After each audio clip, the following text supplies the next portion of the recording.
పేదోడికి జ్వరం వచ్చినా దగ్గు వచ్చినా వెంటనే ప్రభుత్వ ఆసుపత్రికి పరుగులు పెడతారు. రోజుకు వందల సంఖ్యలో పేషెంట్స్ హాస్పిటల్ ముందు డాక్టర్ అపాయింట్మెంట్ కోసం పడిగాపులు కాస్తుంటారు.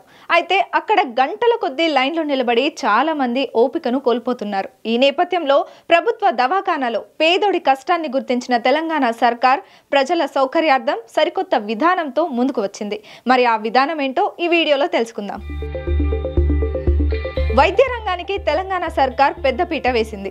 ప్రభుత్వ దవాఖానాల్లో ఓపీ పేషెంట్లు వెయిటింగ్ సమయాన్ని తగ్గించేందుకు ప్రభుత్వం చర్యలు తీసుకుంటుంది.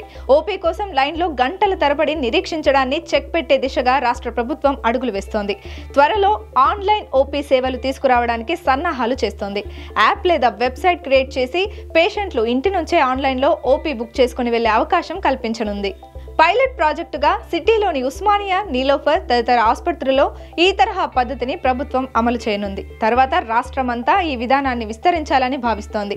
అయితే చదువు లేని, ఫోన్లు లేని నిరుపేద ప్రజల సంగతి ఏంటి అనే ప్రశ్నలు తలెత్తుతున్నాయి. అలాంటి వారి కోసం సాధారణ ఓపీ క్యూ లైన్ కూడా కొనసాగుతుందని వైద్య శాఖ స్పష్టం చేసింది. ఇప్పటికే కేంద్ర ప్రభుత్వం నగరంలోని పలు ప్రభుత్వ హాస్పిటల్స్ లో ఆన్లైన్ లో ఓపీ కోసం ఆభా యాప్ ను తీసుకువచ్చింది.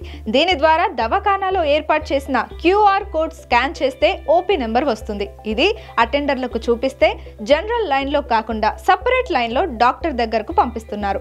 అయితే హాస్పిటల్ కు వచ్చి స్కాన్ చేయాల్సి రావడం, చాలా మందికి తెలియకపోవడం వల్ల ఉపయోగం అంతంత మాత్రమే ఉంది. కానీ రాష్ట్ర ప్రభుత్వం ఇంటి నుంచే ఆన్లైన్ ఓపీ సౌకర్యాన్ని తీసుకువచ్చే ఆలోచనలో ఉండడంతో ఈ విధానం సక్సెస్ అవుతుందని ఆరోగ్య శాఖ అధికారులు భావిస్తున్నారు.